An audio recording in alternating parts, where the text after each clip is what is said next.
Hola, hola, saludos a todos. Desde la asignatura de Derecho Público de la Facultad de Ciencias Económicas y Sociales de la Universidad de Carabobo, Valencia, Venezuela, presentamos nuestro segundo podcast educativo que lleva por nombre Contadores y Administradores hablan de Derecho.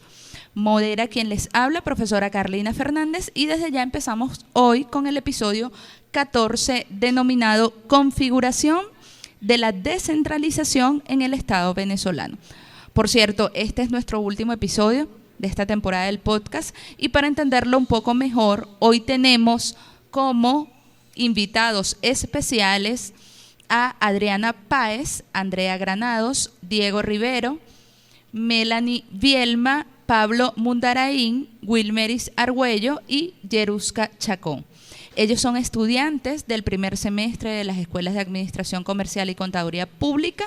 Y bueno, demos comienzo con nuestros invitados. ¿Qué significa que un Estado sea descentralizado o centralizado?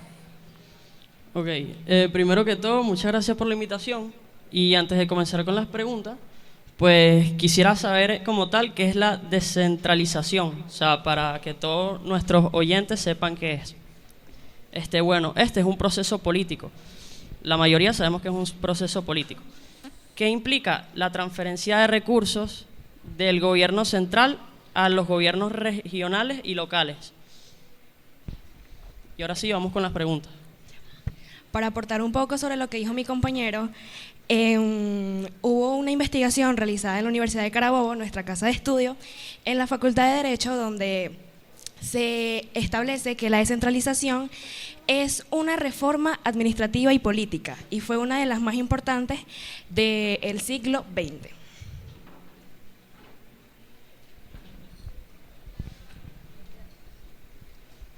Sí, bueno, desde mi punto de vista de esa pregunta, para explicarlo de una forma más simple, la descentralización es como una forma de transferir poderes. Un ejemplo sería como un equipo de trabajo, cada quien para al menos uno solo no tener toda la responsabilidad, se administran diferentes tareas a los integrantes del grupo para así tener mejor eficiencia. Ajá, ahora vamos con la segunda pregunta. ¿Es posible una centralización eficiente en Venezuela, sí o no, y por qué?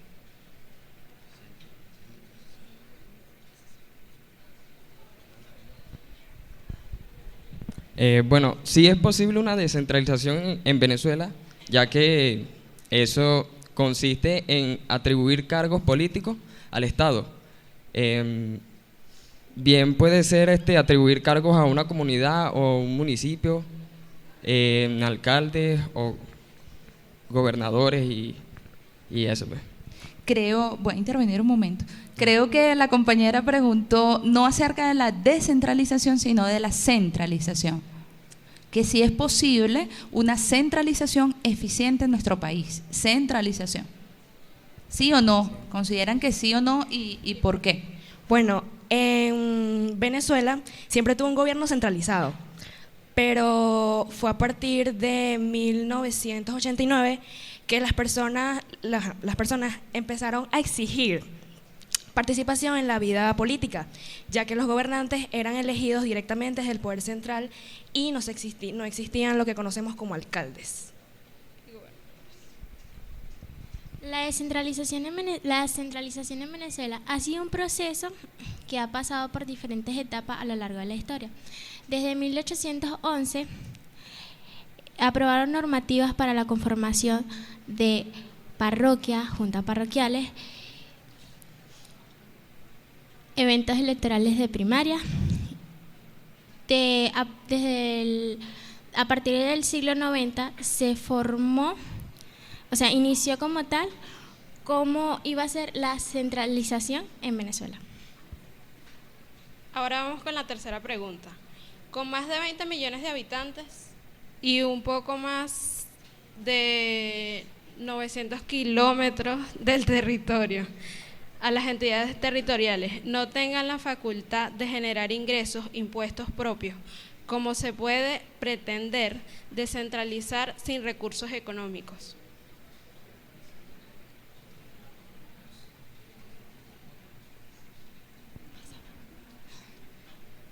Y por último, con esta pregunta damos cierre al episodio de hoy del podcast.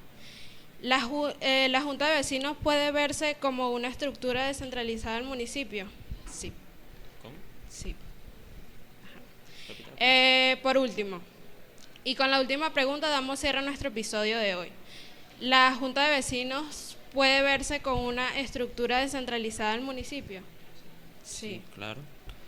Mira, que si vamos al caso, profesora y alumnos, a todos los que estamos aquí presentes, Venezuela, yo como persona civil de este país, yo no la considero ni centralizada ni descentralizada, ya que el presidente Hugo Chávez, que en paz descanse, él tenía todo lo opuesto a centralización y descentralización. Él veía más que todo el federalismo, y esto no viene nada más de él, sino de presidentes atrás. El último que tuvo este objetivo fue Carlos Andrés Pérez, antes de Jaime Lucinchi, a la mitad del siglo XX. Y la pregunta que ella dice, sí, podemos decir que sí. Vuelvo y repito, el pueblo tiene el voz y el voto aquí. Ponen descentralización, centralización cuando no es así. Y imagínense, el mismo presidente Nicolás Maduro, no es porque yo quiera ser político ni nada por el estilo, pero aquí en Venezuela no se está cumpliendo nada de eso que se está hablando. Nada de eso. Y también cabe recalcar que la descentralización en Venezuela en la actualidad se encuentra en un estado de incertidumbre y debilidad. Ok, voy a retomar la pregunta de la compañera porque es bien interesante y digamos, la formulo de nuevo. Quizá por la lectura no se pudo entender, no llegó el sentido de la misma. En Venezuela tenemos un tanto más de, vamos a hablar de 20 millones de habitantes, sabemos que somos muchos más, ¿verdad? Pero hay un tanto regado por el mundo. Y un poco más de 900.000 kilómetros cuadrados de territorio. Ese territorio, vamos a verlo así, teniendo esos datos, ¿a qué creen ustedes que se debe, verdad? Según investigaciones que ustedes han hecho acerca de este tema, que los gobernadores de los estados, entidades territoriales, no tengan la facultad de generar ingresos o impuestos propios para su entidad, para su estado.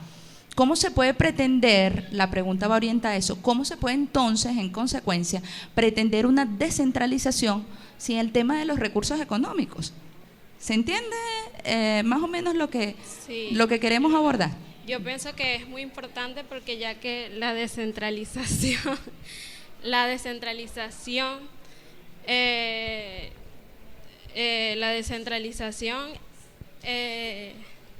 tiene que ver mucho con los ingresos económicos del país, ya que sin eso, y los alcaldes y los gobernadores son los que aprueban las leyes sobre la descentralización y la centralización. Si al caso vamos, ¿por qué los ingresos no entran en gobiernos, alcaldes, municipios, todo eso? Mira, yo no lo quiero decir tipo así, pero es una mala forma de, ¿cómo explicarlo? No de gobierno, yo no lo diría así, porque el gobierno no tiene nada de la culpa aquí, sino las personas que están alrededor, que la mayoría lo que están es pendiente del robo, vamos a decirlo así, no lo quiero decir así, pero entonces los gobernadores, alcaldes y todo eso no tienen esos ingresos. ¿Y cómo ayudamos al país con eso? Si lo que están es pendientes de hacer otros tipos de cosas, como fiestas, entre otras cosas, y de las calles, el agua, la luz, entre todo eso. Bueno, bien interesante el tema del día de hoy. Nos toca a toditos los venezolanos, aunque sea un poquito. Agradecemos a todos nuestros oyentes por estar allí, por acompañarnos durante todos nuestros episodios. No olviden que nos pueden encontrar en Spotify y en YouTube e Instagram como Nota y Café. Y recordemos, contadores y administradores hablan de derecho.